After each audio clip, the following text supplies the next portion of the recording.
It's time once again for That Business Show with Jamie Maloney on 1250 Wins WHNZ, where business becomes show business. Now, live in studio and promoting the entrepreneurial spirit that drives the American economy, your host, Jamie Maloney. Good morning, everybody. Happy Friday, and thanks for tuning in. You're listening to That Business Show with Jamie Maloney, where business becomes show business. Again, weekday mornings at 8 a.m. here on 1250 WHNZ, a business variety show. As each morning I'm talking to different business owners, entrepreneurs, political and community leaders about what they are doing to make a difference in and around the Tampa Bay and regional communities. So I invite you to tune in each and every morning, take a break from all the political news and sports talk that dominates the airwaves just a little bit too much in the morning and listen to a show about what is going on in the Tampa Bay region.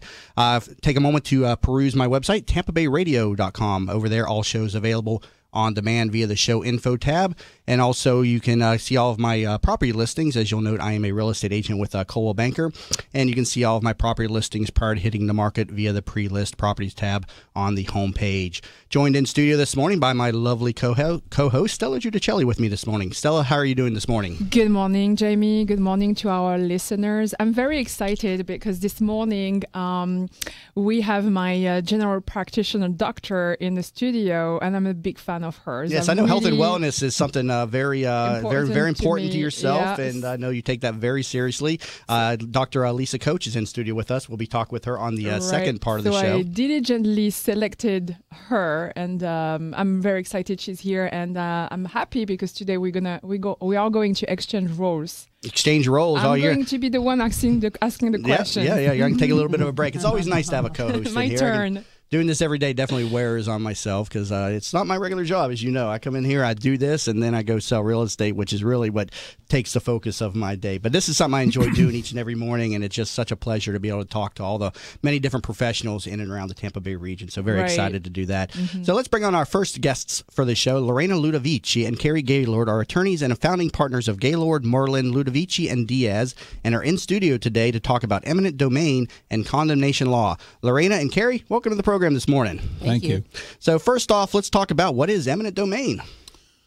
Well, it's a situation where the government takes land for a public purpose and with a necessity, and they have to pay compensation. Historically, the king always had that power. Mm-hmm. So when we formed our constitutional government, we, in the Constitution, restricted the use of that power by government to be sure that government had to pay compensation, they had to have a public purpose, and they had to have an engineering necessity for what they're doing. Now, does your firm practice strictly condemnation, eminent domain law? Yes. Okay, and do you represent the landowners? Do you ever represent government? Well, 99% of the time we represent the landowner, but we have a couple of government agencies that we've also represented when they themselves were the landowner and another agency took their property. And so we have, on occasion, represented them in the eminent domain process as well. So I never had the idea that there was actually something that could be done in those situations. Like, how do you when help? the government's coming down on you? Yeah, I mean, what can a landowner? I thought that was it, and there's nothing you could do. Oh. Well, no, you can do something. That's good news. Lorena? Yeah, well, it's a two-step process when the government goes to take your property. They have to establish, like Harry said, the public purpose necessity and that they're making a good faith estimate of the value of what they're taking. So you can contest at that level, which is very rare, that they're doing something that would be abusive.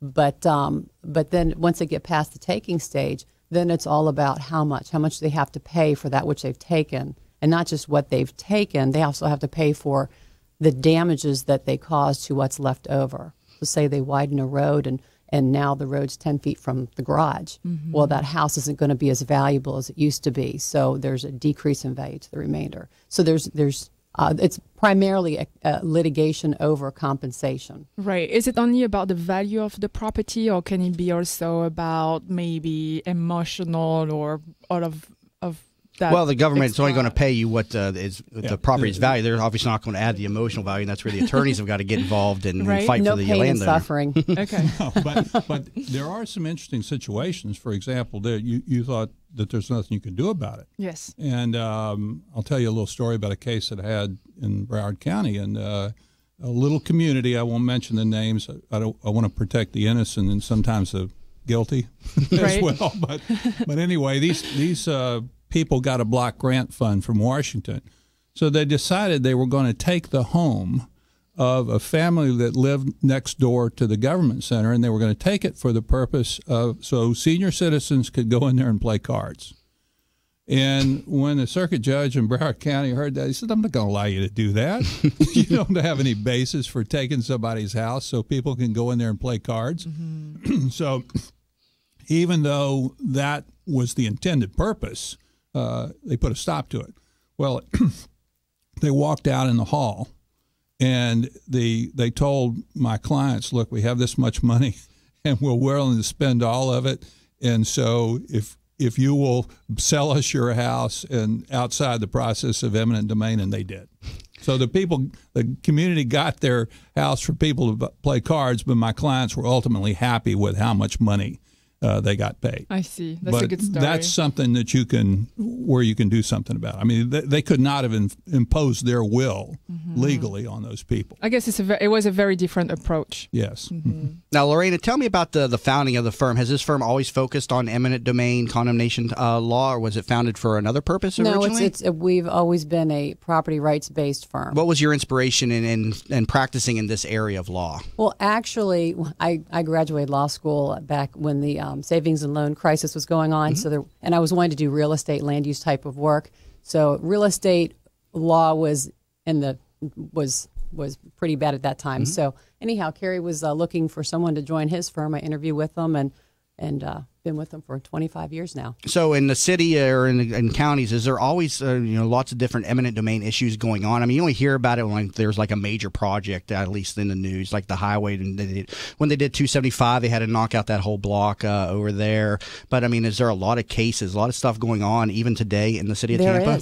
There is. There's throughout the city, throughout the county, and even expanding on into other counties to the north. The Suncoast Corridor. That whole project, the next phase going through Citrus up and through Hernando, or I guess further north, Levy. That's happening right now. They're moving that process forward. So can a person prevent the taking of their property? I mean, when the government is coming down on them saying, hey, eminent domain, we need it. Only if they can show that the government's really they've made a mistake, or they're abusing their discretion, or maybe acting inappropriately. It's a very tough standard, but yes, on occasion you can stop a taking, and we've done that. For example, against Pasco County a couple of years ago, I represented a convenience store. They were widening a road, and they only needed to take the parking lot for the road, and right next door was the retention pond they were going to put for the road project, and in eminent domain, if you're a business operator, you get business damages if there's a partial taking. But if there's a whole taking, the business operator does not get business damages. Well, in this case, what they did to knock out the business damage claim is they took the pond and took a little finger and expanded it on the back part where the convenience store was and said, oh, we need the back part too. Whole taking, business operator doesn't get any compensation. Well, we had a drainage engineer look at the pond, and actually by extending that little finger out, it didn't increase the pond's capacity at all.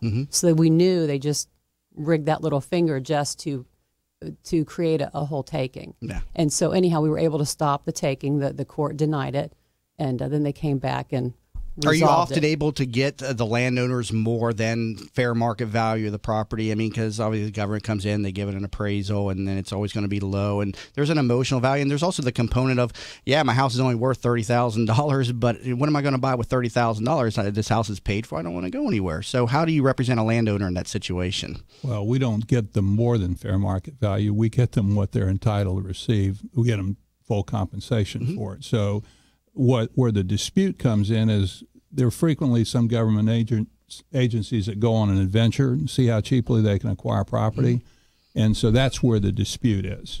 And so it's not that the property owner is being paid more than they should be. It's that we're involved to be sure that they get paid as much as they should be.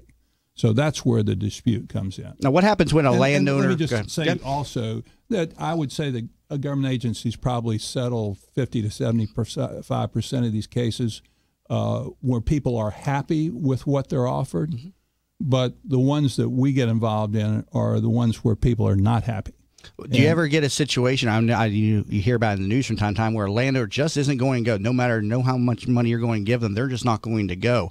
What do you do in those situations where a landlord, no money is going to make them move? Well, I had a client in Broward County who, when the bulldozers showed up and they started unloading them off the lowboys, he came out with a shotgun. Wow. And the sheriff's department showed up.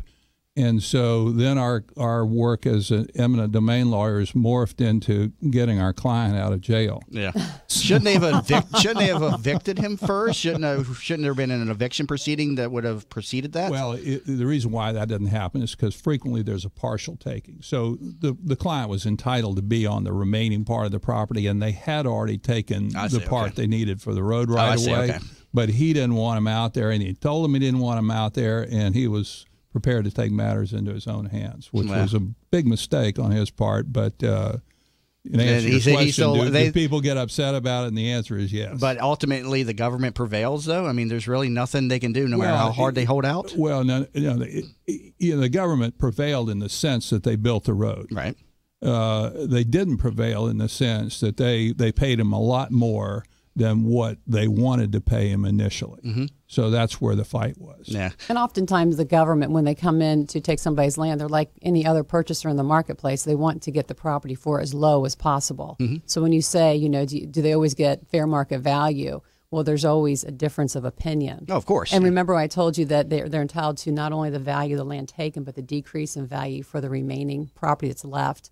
That's usually, that latter part's usually what's litigated over, because there's a difference of opinion as to how damaged that property really is. Very cool. Got to take a quick break. Currently talking with Carrie Gaylord and Lorena Ludovici. They are attorneys with Gaylord, Merlin, Ludovici, and Diaz. Coming back from the break, I want to switch gears a little bit and talk about condemnation law. We're just talking about eminent domain. So coming back, we're going to talk about how that differs from condemnation law. And you're currently listening to That Business Show with Jamie Maloney, where business becomes show business. Bud Spriggs and Movement Mortgage wants you to experience the thrill of one-day underwriting and the comfort in knowing your loans will be clear to close in record time. While the competition looks to a lost closing date, Bud Spriggs and Movement Mortgage focus on their 12-day clear to close. They do this by utilizing their world-class operations staff to underwrite your loan within 6 hours, process your loan in 12 days, and have your loan closed in time. Underwritten in 6 hours, cleared to close in 12 days. Bud Spriggs and Movement Mortgage. Tampa Bay weather is a roof killer.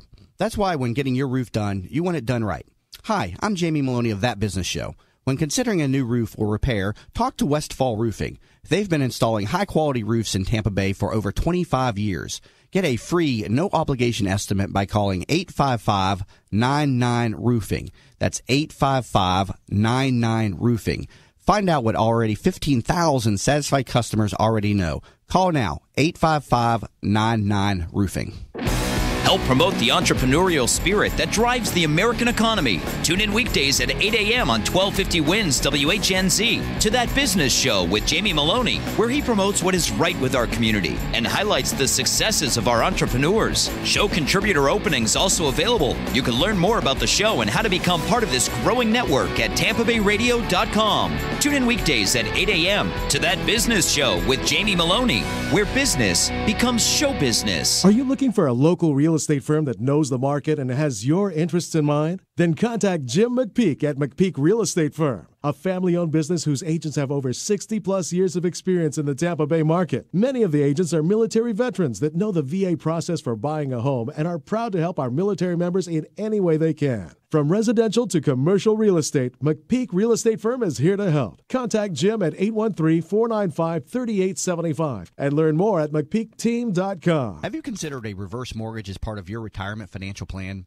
For homeowners age 62 or older, a reverse mortgage from Access Reverse Mortgage is a safe, economical way to turn your home's equity into cash or monthly income. Access Reverse Mortgage is a family-owned company based right here in the Tampa Bay area for the past 10 years. They are A-plus rated by the Better Business Bureau and Florida's leading reverse mortgage provider. Call 727-347-0305 or go to accessreverse.com to start your research today. NMLS number 4566. That's 727-347-0305. 0305. Are you in need of new flooring or ready to tackle that home remodeling project? Then contact Yeager & Company Incorporated, a family-owned, state-certified general contracting business with over 70 years of experience and the recipient of the Angie's List Super Service Award for the last 8 years in multiple categories. Yeager & Company comes to you with their shop-at-home flooring sales service, and their hardwood flooring refinishing is the very best in the Bay. Kitchen and bath design featuring American-made, well-born cabinets, and all work is done by employees, not subcontractors. Learn more at YeagerFlooring.com. From the Bright House Networks Traffic Center. Good morning. Still big delays on the Howard Franklin Bridge into Tampa. Had a number of incidents along the bridge and near the West Shore area. So leave a lot of extra time if you're heading towards Tampa, maybe an extra 10, 15 minutes to get across the bridge. Courtney Campbell Causeway also slow from Clearwater approaching the Little Bridge and then into the Rocky Point southbound Veterans Expressway, very slow from Gun Highway to Waters. And a crash along westbound I-4 near MLK blocking the left-hand lane.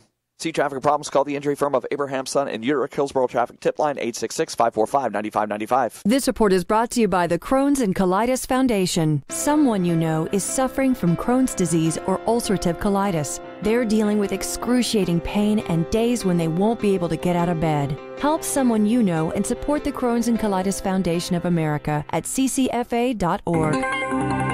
Today, a 40% chance of showers and thunderstorms, high 90. Tonight, partly cloudy, low 77. Tomorrow, a 50-50 rain chance, high 91. You're listening to That Business Show with Jamie Maloney on 1250 Wins WHNZ. Once again, here's your host, Jamie Maloney. Welcome back to the program, everybody, and thanks for staying tuned in. You're listening to That Business Show with Jamie Maloney, where business becomes show business. Again, weekday mornings at 8 a.m. here on 1250 WHNZ, a business variety show as I talk to different business owners, entrepreneurs, political, and community leaders each morning about what they are doing to make a difference in Tampa Bay. I have a question, something I'm unclear about. So you say there is partial taking and then there's whole taking. And then where there's whole taking, there's nothing a business can say. And so it just doesn't make sense to me. Well, there's two types of general claims. One's a real estate claim, which has your land taken and decrease in value to the remaining property. Then there's a whole nother claim that can be brought, which is your business loss for a business operator that's on the site. And your real estate claim is constitutionally based, so it's very protected. The business damage claim is by legislative grace, so the statute has to be followed to the T. And the statute that our legislators created for business damages says that there has to be a partial taking in order for you to get business damages. Okay, so if there's a total taking, you don't get it. Why it's like that, it doesn't make sense to me. I wish the law wasn't that way because those businesses are impacted if they have to move somewhere else.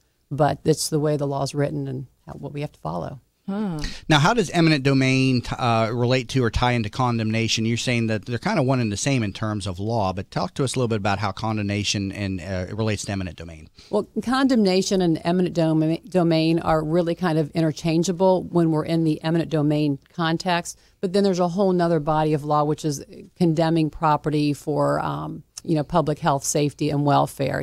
Maybe a blighted area will be condemned because it's unsafe or unfit for a human habitat. So that is a different type of condemnation process as compared to what we're dealing with when it's being taken for a public purpose for the public benefit. Now, do you deal more with condemnation issues or eminent domain issues, or are they kind of equal in your practice? Well, again, in the eminent domain arena, condemnation in the sense that we're using it is the same. Okay. We really the public health, and if somebody's property is getting shut down because it's unsanitary, that's more of that's a police power the government exercises, and that's really not a taking for full compensation then. No, so if my property is being targeted by a condemning authority and I reject their offer, do I give up any of my rights? Or, talk to me about this. Well, if you don't give up your rights unless you agree to whatever it is that they want to pay you. Mm-hmm. And so just because they offer you something, you have all those rights. You can force them to go through the process that we talked about initially, where they have to file a lawsuit, they have to make a good faith offer to you and all that. But now if you sign on the dotted line, if they make you an offer and you sign, then you do give up those rights. So you have to be very careful about agreeing to something that is proposed by government until you know exactly what the effect of it is going to be. Now, how do they transfer title in this situation from you, the landowner, to the government authority in the cases of eminent domain / condemnation? Two ways. First of all, you can agree, and you can have a real estate closing, and the government buys the property just like anybody else does in the marketplace, and you're very familiar with that process. But if you don't agree, then the government has to exercise the power of eminent domain. And in order to do that, they file a lawsuit, and they notice it for hearing, and that they perfect title that way by going through the process. And a circuit judge enters an order transferring title from the property owner to the government. Mm-hmm. And of course, compensation has to be paid, and they have to follow the law. But it can either be by real estate closing, or it can be by transfer of title by government order. What if I'm a tenant in a property? Am I entitled to any compensation in the event that I'm thrown out just because I'm renting or using the facility? Oh, yeah. Your tenants under the law in Florida are seen as owners in the constitutional sense. So they are absolutely entitled to compensation. Now, how much compensation they're entitled to is really dependent on the terms of their lease. So if you're confronted with, eminent domain or condemnation, I mean, what steps does a landowner need to take? Do they call you immediately? I mean, how long does this process take to resolve typically in these battles with government? Well, to answer the first part of your question, we like to represent our clients as soon as they know a project is coming, because there's so much contact by government entities before they ever get to the eminent domain lawsuit. There's people out there surveying their property, making appraisals of their property, and we want our clients to avoid making statements that could be used against them later on. That's a technical term called an admission against interest, and they don't know how the process plays out, so they just could unwittingly say something that could hurt their case later on. So we want to be there to represent them at the very beginning and shield them from any questions that the government might ask that could hurt them later on. So what happens if the government does something to damage my property, like cutting trees, but doesn't actually institute condemnation proceedings beforehand? Does that happen? And what are your recourse in that situation as a landowner? Oh yes, that does happen. The eminent domain is a process that the government institutes to take land. But now, if the government does something where they impact a property, and but they didn't file a suit to take the land, then the owner could then file suit against the government. It's called inverse condemnation, where they have to then establish before the court that what the government did caused a taking of their land. And if the court finds that the government action does rise to a level of a taking, then they're entitled to compensation, just as if the government had instituted the condemnation process themselves. Now, but Jamie, that usually involves more than cutting trees. Mm-hmm. So cutting trees you use that as an example, and I don't want to leave the impression that that would be enough. But you asked another question about how long does this take. Mm-hmm. I had a client in Panama City who hired our firm in 2003, and we finished that case last year. Wow. 11 years. Wow. Now, what about utility companies? Obviously, the public entities, the water companies, things like that. But what about a private utility provider? Do they have rights under eminent domain to seize property or make it bring lines, I guess, through the property? Yes. It depends on whether or not the power has been delegated to them by the state of Florida, the legislature. But gas companies can have that. Private utilities can have it. So, yes. But it has to be delegated directly from the state. I'm interested in knowing how you are compensated. So do you have like a percentage of the proceeds, or whatever you gain for the client, or is there a fee? How does that work? Under the statute, under the law, under the Constitution and statute, the government has to pay the attorney's fees for the person whose property is being taken. Oh, so that because if they have to go out of pocket to pay the lawyer to get them full compensation, then they're not really getting full compensation. Right. So the government will be paying. Okay, good. Well, great discussion. Got to take a quick bottom out of the break, but thank you to Lorena Ludovici and Carrie Gaylord, attorneys with Gaylord, Merlin, Ludovici, and Diaz, for being in studio and talking to us about eminent domain and condemnation. Thank you both. Thank you. Absolutely, and you can learn more about them at GaylordMerlin.com. Again, GaylordMerlin.com. Coming back from the break, we'll be talking with Dr. Lisa Coach, so please stay tuned, and you're listening to That Business Show with Jamie Maloney, where business becomes show business. Hi, welcome to Yeager's. We just want to take a minute and show you what we're all about. At Yeager's, our primary business is hardwood flooring, although we are remodelers for kitchen, bath, and general construction. We operate a fleet of shop-at-home vans that have all the flooring-type products, hardwood flooring, laminate flooring, tiles, stone, what have you. So we're able to come out first with products in our vehicles and take a look at the setting, how the colors will work, and then to be able to come up with some options and ideas for you. If that's not good enough, we have a large distribution center that we inventory product and have a nice display area.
Call now, 800-808-5009, and get you some peace of mind, or check them on the net at grahamcapitaladvisors.com. From the Bright House Networks Traffic Center. Westbound I-4 very slow from I-75 to MLK due to a crash off to the left-hand side. Southbound Dale Mabry, south of Hillsborough, there was a crash there. Eastbound Hillsborough, just east of the Veterans Expressway, left lane blocked there. Very slow traffic still on the Howard Franklin Bridge into Tampa, as well as the Courtney Campbell Causeway a bit slow as well. And northbound Roosevelt near 28th Street in the Lake Carolyn area, the crash there.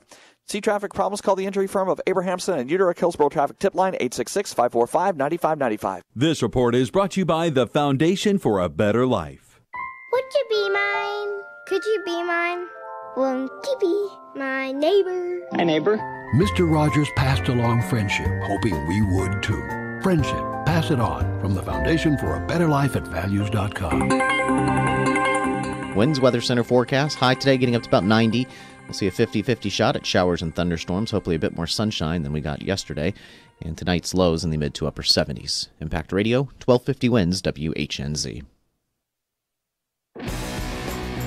You're listening to That Business Show with Jamie Maloney on 1250 Winds WHNZ. Once again, here's your host, Jamie Maloney.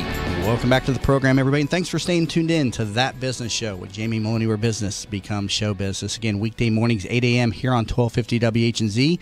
Learn more about the show over at TampaBayRadio.com. Also, all shows are streamed here live in studio, so on the homepage of Tampa Bay Radio, if you click on the Watch Live Stream button, you can see us here in studio, and also all the videos are put up on demand on my YouTube channel. Just head over to youtube.com/Jamie Maloney, and you can see all the show videos all the way back to my start of this show on February 2nd. Also, please connect with me on all the different social media sites, facebook.com/That Business Show for show updates and previews of upcoming shows each and every morning.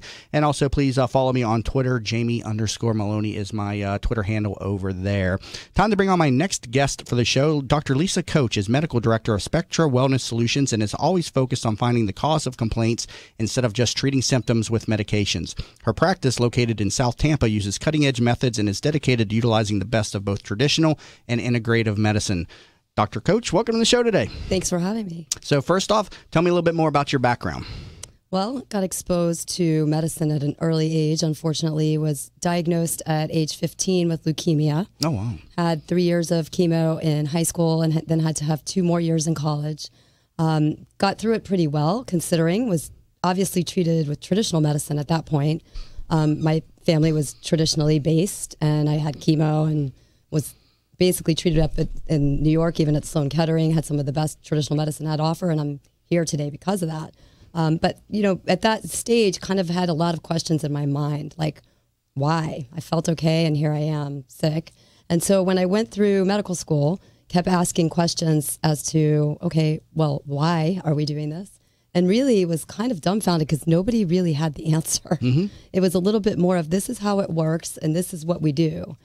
So I set out to try to get some of those answers myself. Okay, and you practice integrative medicine today. Tell me how that differs from traditional medicine, what you were just citing there in your initial story there. Well, I actually practice both, which is what I think makes me kind of unique, because I trained in general internal medicine. So I have a traditional training. I went to Emory Medical School and stayed there for my residency.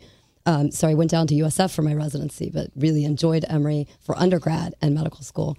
And throughout my residency in internal medicine, I picked up a lot of great things that traditional medicine has to offer, and I still provide all those services. But I kept searching for basically something to fill in the gaps, because I would look at these people who were sick or had problems, and maybe they were overweight but eating really fine, or maybe they had high blood pressure but they worked out every day. So why are these seemingly healthy people having disease? Is there an area of medicine that you practice in regularly that you see the integrative approach that works better than the traditional approaches that the traditional medical doctors are employing, whether it's weight loss or chronic pain, things of that nature? Talk to me about how where traditional is advantageous versus integrative is advantageous. I think that's a great question. I would say traditional, like by itself, predominantly for acute care.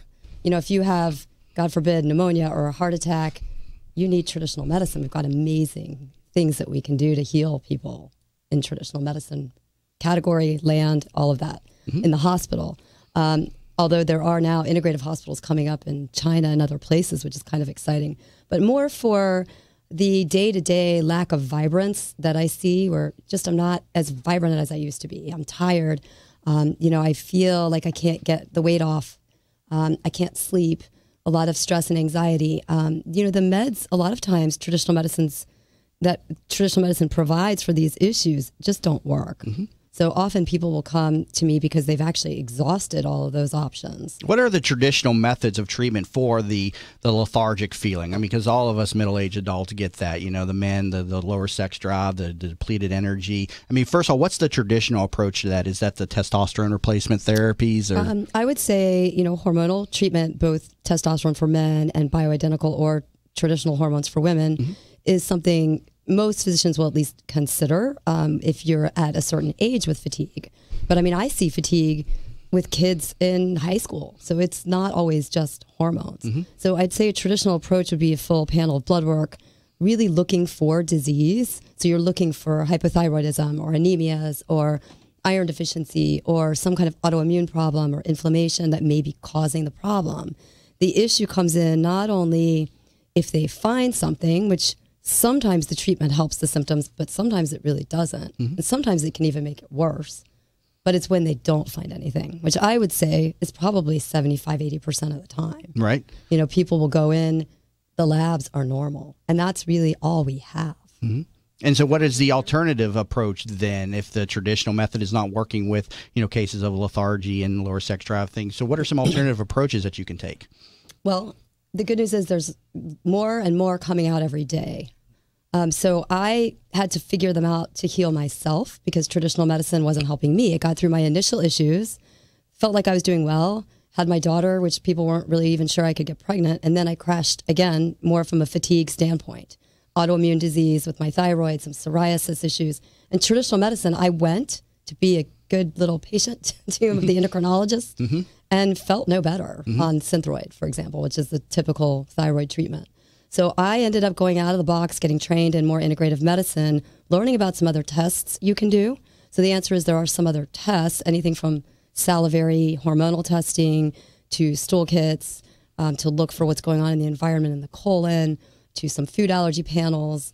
But I also was able to find a technique called applied kinesiology or muscle testing, which is very integrative and definitely not yet evidence-based science.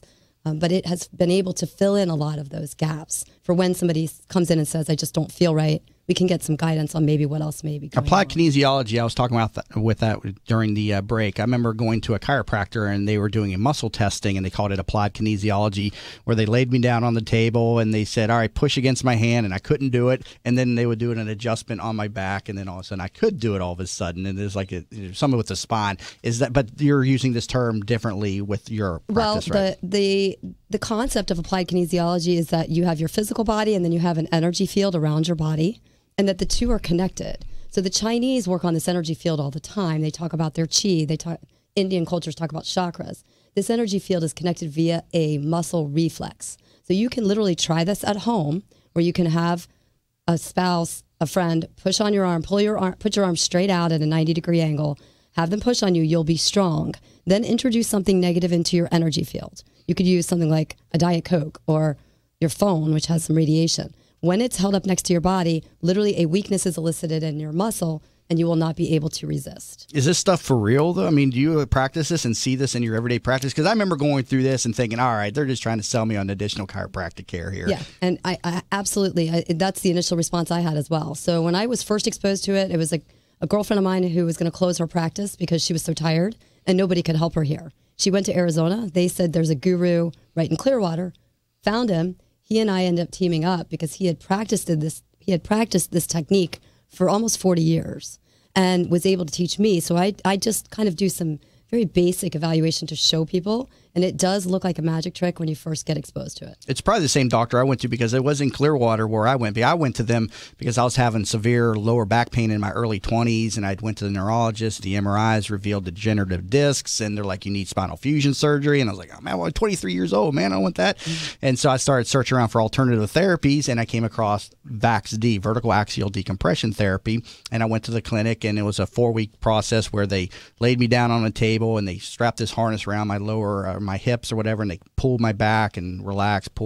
And the idea was that it would draw nutrients into the discs when the pressure was taken off the discs, and it would allow them to regenerate. I did that 4 weeks straight, Monday through Friday, and it was like a 30-minute session, and it did work. I mean, to this day, I rarely have lower back issues, and so I definitely, believe in, alternative treatments, because the traditional medicine wanted me to get spinal fusion surgery, which would have limited my mobility and would have been detrimental to my future health. But when I went to the facility, they took me through an intake procedure, and they did all these applied kinesiology techniques and everything. So I just thought they were trying to sell me on additional stuff.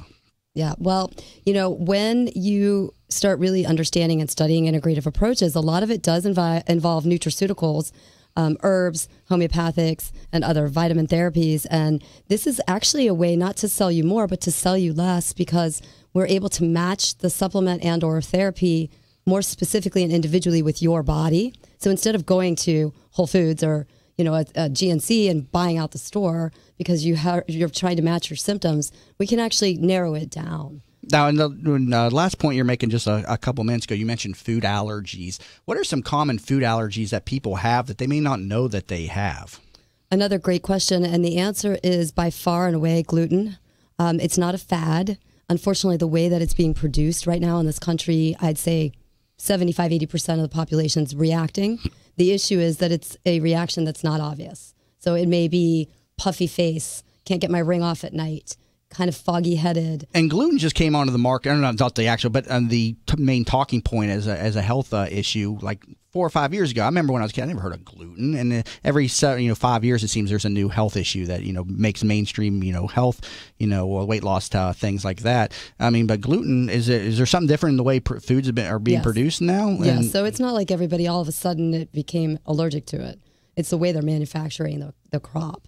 But it's also a combination of numerous things. So you have people who have had exposure to tons of different chemicals, and they're in the environment. We don't know what's going on in the air anymore. We have heavy metals. We have lots of stress. And so you throw a bunch of different issues on top of a now manufacturing problem with the wheat, and most of it stems from your gut. Mm-hmm. So antibiotic overusage, Advils, Tylenols, alcohol, processed food messes with the gut lining. It's less stable. And then gluten or other foods that should be processed appropriately in the gut are actually slipping into your bloodstream. In short, what is gluten? Is that related to wheat products, or where is gluten coming from in our daily products? Wheat flour. Wheat so flours? It's mostly pasta and bread, and then cookies, crackers, cakes, processed food. Is there any solution to treatment of a gluten allergy other than just removal of the diet, or removal of it from your diet? Well, I mean, you always would want to try that first. So I suggest almost anybody who's listening to try to cut it out of their diet for about 2 to 3 weeks and then challenge it by eating it again. But it seems like it's in everything, right? I mean, it's in No, you can still have, rice and sweet potatoes, and there's a lot of like cracker and snack things that are gluten-free. Eating really whole foods, so eating lean meats and proteins and tons of leafy green vegetables, any kind of vegetable. Fruits are fine, nuts and seeds. And I believe that... Can you hear me? Yeah, okay. I believe that the real test is when you want to really try to see what life without gluten-free will do to your body. It's absolutely zero gluten-free. There's no just tonight, let me do it, because it will cancel out everything, right? Yes, the antibodies. So the antibodies, which is the body's reaction to the gluten, they take about 2 to 3 weeks of complete avoidance for them to go away.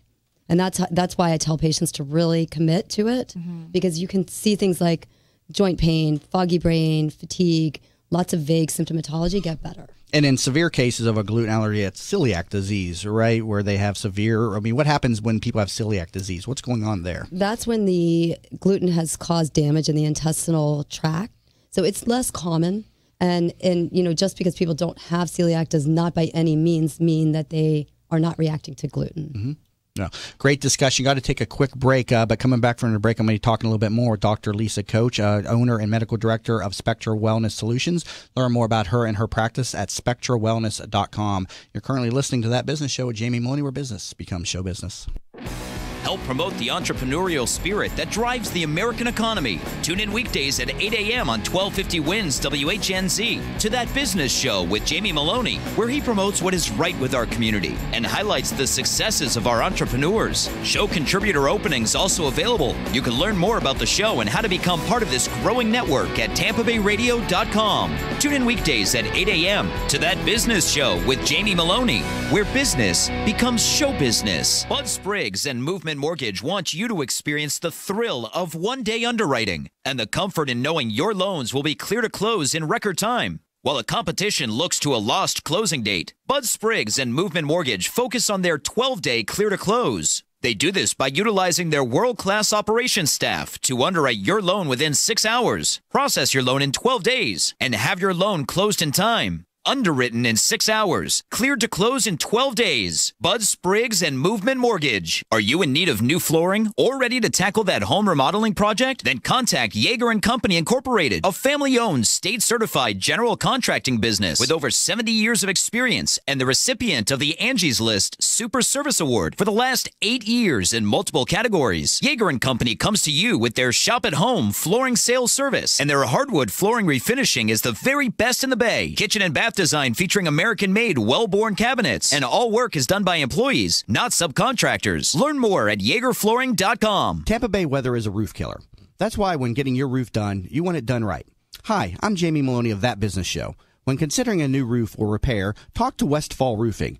They've been installing high-quality roofs in Tampa Bay for over 25 years. Get a free, no-obligation estimate by calling 855-99-ROOFING. That's 855-99-ROOFING. Find out what already 15,000 satisfied customers already know. Call now, 855-99-ROOFING. Are you looking for a local real estate firm that knows the market and has your interests in mind? Then contact Jim McPeak at McPeak Real Estate Firm, a family-owned business whose agents have over 60-plus years of experience in the Tampa Bay market. Many of the agents are military veterans that know the VA process for buying a home and are proud to help our military members in any way they can. From residential to commercial real estate, McPeak Real Estate Firm is here to help. Contact Jim at 813-495-3875 and learn more at McPeakTeam.com. Have you considered a reverse mortgage as part of your retirement financial plan? For homeowners age 62 or older, a reverse mortgage from Access Reverse Mortgage is a safe, economical way to turn your home's equity into cash or monthly income. Access Reverse Mortgage is a family-owned company based right here in the Tampa Bay area for the past 10 years. They are A-plus rated by the Better Business Bureau and Florida's leading reverse mortgage provider. Call 727 347-0305 or go to accessreverse.com to start your research today. NMLS number 4566. That's 727-347-0305. From the Bright House Networks Traffic Center. Fastball from the left-hand lane of westbound I-4 just before MLK. Also had some accidents out on the Howard Franklin Bridge. They're all off to the right-hand side, and traffic looking a whole lot better if you're heading towards Tampa. Still some delays on the Courtney Campbell Causeway, eastbound near Rocky Point. Southbound Veterans still very slow from Gun Highway to Waters. And a crash on southbound Dale Mabry just south of Hillsborough, and eastbound Hillsborough just past the Veterans.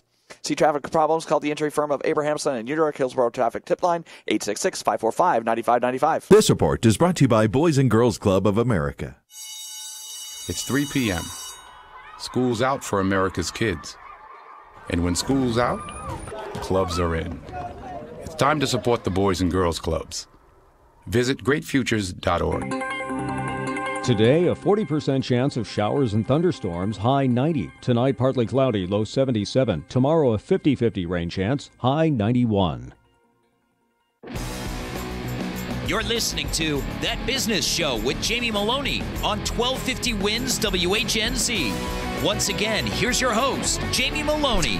Welcome back. You're listening to That Business Show with Jamie Maloney, where business becomes show business. Again, weekday mornings, 8 a.m. here on 1250 WHNZ. And learn more about the show over at TampaBayRadio.com. And as always, I extend an invite to any and all my listeners out there. I'm always looking for content, material, guests, and partners for the show. If you have any interest in becoming part of the show, please message me. The best way to get me is through my contact form over at TampaBayRadio.com. Currently talking with Dr. Lisa Coach. She is the medical director and owner of Spectra Wellness Solutions. Learn more about her at SpectraWellness.com. And Lisa, you're telling me during the break you've got a number of different programs, but a new program that you wanted to talk about to the listeners, a ketogenic program. Talk to me about what this is. Well, I had been searching for a way to kind of condense a lot of our total body healing into a 12-week program. So it's kind of a jumpstart trying to really reboot your body. So we look at your gut, hormones, insulin, thyroid. We try to detoxify a little bit. And truthfully, I'd been looking for the nutritional component for the past couple of years. Always believed in gluten-free, as we were discussing earlier. But I was trying to find something that really got me excited because I don't have a weight issue. Having 2 shakes a day, a meal, 2 snacks kind of seemed about the same old type of way of eating, not exciting. And when I started researching ketogenic diets and ketosis, I got very excited because I found that the lead researcher in the basically country and maybe even the world happens to be here locally at USF. So his research is being done on rats, and he and I have teamed up. We're going to be doing some clinical trials. But the concept of ketogenic diet and ketosis is utilizing fat as your primary fuel instead of carbohydrates. Okay, wasn't this, I remember the Atkins diet used the idea of ketosis. First of all, explain what ketosis is to the listeners. So your cells have a choice for fuel. They can either operate off of carbohydrates and glucose, or they can operate off of fats and ketones. It actually, at the basic level, at the Krebs cycle where you produce energy, either one can enter into that cycle. Mm-hmm. So we are talking about utilizing fat primarily instead of what everybody uses, which is carbohydrates, because they're easy and everywhere. Atkins was the first to really make it public, although these diets have been around since 1920, or frankly, even since ancestral times. In 1920s, they were utilized for epilepsy control in children, and they're still used in epileptic populations because they control seizures. But when Atkins came out, there were a couple of issues. Number one, he was predominantly replacing the carbohydrate intake with protein. And if you take in too much protein, it actually turns into carbohydrates. And if any of you have tried it, you're starving. So it doesn't really satiate. And long term, it leads to heart issues if you practice that over a long period of time, right? If you eat too much protein and not enough good fats. So he was also not being clear enough, I think, on what the fat intake had to be. Mm-hmm. So this type of approach still includes some things that may make you nervous, like eating things that we haven't eaten. Grass-fed butter, for example. Grass-fed butter. Taking a look at it, it's butter, but it comes from grass-fed cows. Uh-huh. And what we're finding is that when you look at these types of saturated fats, instead of this, oh my God, a heart attack is coming, it's actually showing in the lab, at least in animal models, to decrease that risk because your body is using the fat for fuel, so it doesn't have a chance to build up in your arteries. Mm-hmm. So it's very exciting research. In the rats, they found production of brand new mitochondria. Mitochondria is what makes you feel good and vibrant and energized. Mm-hmm. So right now, the people that really are utilizing a ketogenic diet are athletes and really sick people. So for me, I said, well, I want to be an athlete. Mm-hmm. I'm not there yet because I had heart issues from chemo, but I want more mitochondria. Mm-hmm. I don't feel totally on my game every day. So I brought this diet into my own life and experience and have noticed really improved cognition, so more focused, more energy, more satiated, so you're full instead of where's my next meal going to be. Right. And what we're doing is collecting data so that we can be sure that it's safe. As long as you get in enough good green leafy vegetables, very small amounts of fruit, and we have to monitor different minerals, magnesium, potassium. So what we've done is incorporate this into our 12-week program so we can watch the patients more carefully as they transition. I do remember being in a consultation with you. I don't know if you remember that. And I look at you and I interrupted you or forgot. And I told you, what is it with you? You're so focused. There's something I'm seeing in you that I don't see in people. And so that's how we started talking about fat. And it's kind of surprising because it's we being told that, to reduce fat. Mm-hmm. And so it was, in the brain, I could see what it does with you as, someone around you. Yes. Well, and it's kind of funny. I'll tell you, the very first time I got exposed to it, I was at a conference. Usually these conferences, they go from 7 a.m. till 6 p.m. I'm sure most of people listening have been in some of those before. And they served this coffee with the grass-fed butter and oil in it. And I didn't even really drink coffee, but I had it because it tasted good. And normally by 3 or 4, I'm done. My brain is full. I count it, I chalk it up. It's been a good day and I'm done. I was like, 4 o'clock, bring it on, just completely focused. So that is one of the number one exciting things. Right. You also find yourself wanting to work out. You just have more energy. I noticed when you were describing the program, you didn't talk about any meds or any type of supplements or anything. Is this strictly like a consultation where you're saying this is what you need to do? So we have 2 tiers to the program. There are definitely supplements recommended. And what we do is when the patient comes in initially and we're offering free consultations in the office, we're sitting down with them, going through a questionnaire and reviewing, having them get some blood work to review. And then we can either start them on the basic program, which is predominantly the meal-based information and meeting with either myself or my nurse practitioner, along with some basic supplementation injections, but they're specialized for fat burning, electrolytes that you have to have. And then we'll individualize what other supplementation is needed based on your personal. And is this recommended for people of all ages? Is it ever too young to implement this type of diet or what? Oh, I think it's a great question as well. I think with kids, it's tough. So if you have a very athletic child who is not going to be able to get the amount of fat in they need for fuel, that's probably not somebody who you want to go on a ketogenic diet like a high school athlete. But in terms of ages, I mean, any adult, I would say predominantly 18 all the way up. Okay. Well, we got about a minute left. Dr. Coach, real quick, where is your practice located and how can people get some more information on your programs? We're right in Hyde Park, right near Swan in Armenia, and you can go to our website at spectralwellness.com. All right. Sounds good. Dr. Coach, I greatly appreciate you stopping in. A great interview today. Thank you so much for having me. Absolutely. And also thank you to co-host Stella Giudicelli in with me today, as always. Thank you, Stella. Thank you. And also thank you to Lorena Ludovici and Carrie Gaylord, attorneys with Gaylord, Merlin, Ludovici, and Diaz, about with their conversation earlier in the first segment about eminent domain and condemnation laws. Great discussion with them as well. So thank you to them as well. And you can learn more about them at gaylordmerlin.com. Well, it's Friday, so it's one more rest of the day here to the weekend, and I hope everybody has a great weekend, and I'll see you back in here Monday morning at 8 a.m., and be sure to visit my website, tampabayradio.com, to keep up to date with all the show happenings. Have a great weekend, everybody. I'll see you back in here Monday morning.